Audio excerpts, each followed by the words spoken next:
Le manoir Taylor, bâti en 1917, est presque tout ce qui reste de Cumberland Mills, un fief anglais oublié, tout près de Saint-Georges, en Beauce. Originaire de l'Alberta, James Dean Hunter est tombé en amour avec cette noble résidence et l'histoire de la famille Taylor, qu'il a recueillie auprès de la dernière survivante, Eva. À la mort d'Eva, j'ai réalisé que, sans avoir eu des enfants, j'avais toute l'histoire du Cumberland dans mes mains et personne d'autre le sait. Donc, j'ai pris ça comme une responsabilité d'assurer que ce n'est pas oublié parce qu'il n'y a personne d'autre pour partager l'histoire. C'est pas normal qu'une communauté disparue sans aucune trace, sauf la bâtisse. Mais elle a partagé toute cette histoire assez intéressante, assez animée et importante dans le développement du coin, mais sans aucun descendant d'amener l'histoire à les prochaines générations. Depuis 2012, M. Hunter et son conjoint Paul Gary ont investi près d'1 million de dollars pour acquérir et rénover le manoir selon les plans originaux et en faire une auberge. Tous les meubles et la décoration intérieure respectent le style Arts and Crafts. Rien dans les chambres n'est plus récent que 1920, l'époque que l'on a voulu recréer.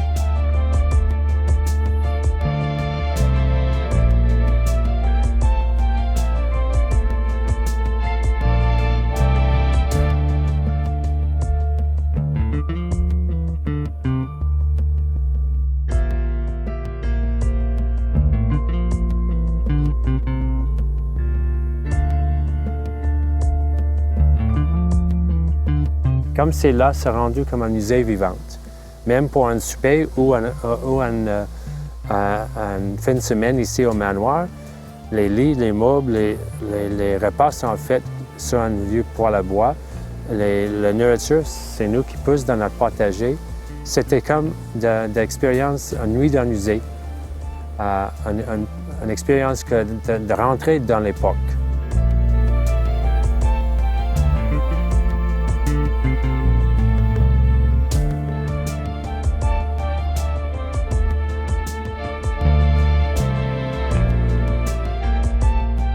Le grand rêve du couple, c'est de rapatrier tous les anciens bâtiments du domaine que des voisins sont prêts à leur donner et de construire un véritable attrait historique et touristique qui pourrait ensuite être légué à la communauté.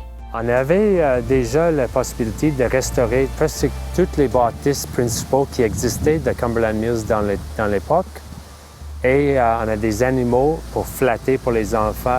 On va assurer que tous les éléments qui existaient dans le temps sont toujours là, qui va expliquer soit le système seigneurial, que beaucoup de monde ne connaissait pas, surtout celle de Cumberland Mills et le développement du Beauce. Et ça explique pourquoi les chemins sont là, pourquoi les avenues sont là, c'est les anciennes lignes seigneuriales. Et aussi l'histoire d'une famille, qui est un accès d'une histoire de le début du Québec jusqu'au Québec moderne. Cette famille avait vécu toute cette transformation de l'ancien développement de la colonie française seigneuriale jusqu'à une municipalité de Sainte-Simone puis le Québec qu'on connaissait aujourd'hui. Ils disent toujours que c'est l'histoire qui explique pourquoi qu'est-ce qu'on a aujourd'hui existe.